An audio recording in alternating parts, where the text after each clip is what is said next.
خيار مخلل سريع بجد تحفة. نص ساعة وهتاكلوه على طول. السلام عليكم ورحمة الله وبركاته. ازيكم يا حبايبي، عاملين ايه؟ ان شاء الله تكونوا بخير وفي احسن صحة واحسن حال. النهاردة بقى هنعمل مع بعض حبة خيار مخللين للعيد. خيار سريع جدا جدا جدا، بنخلله ونص ساعة وهناكله، وبالباقي نشيله في التلاجة ونحتفظ بيه يقعد على قد ما هيقعد. طريقة سهلة جدا جدا.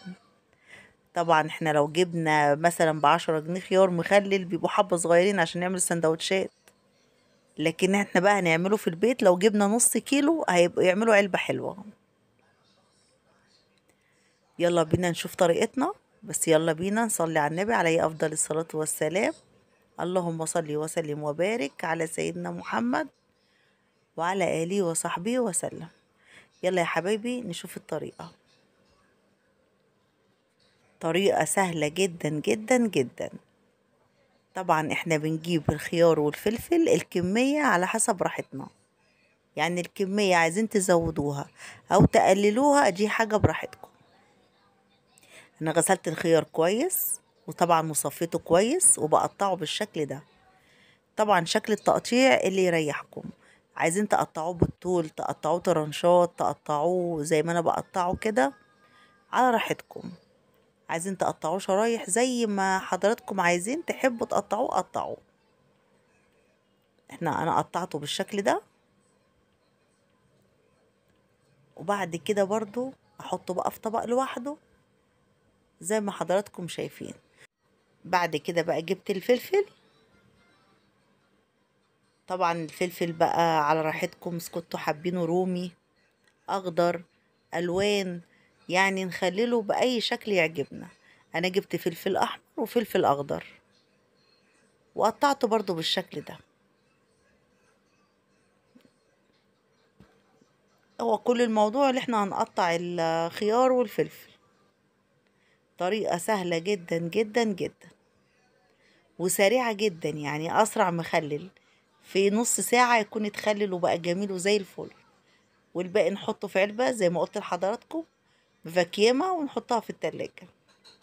بعد كده جبت بقى الطبق بتاعي أو البولة بتاعتي، ونزلت فيها ب3 كوبايات مية مغليين.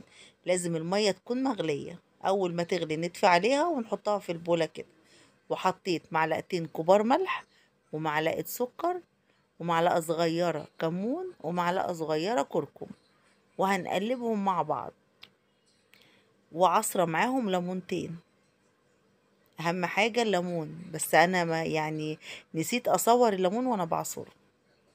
وحطيت فصين توم وقلبتهم كويس جدا.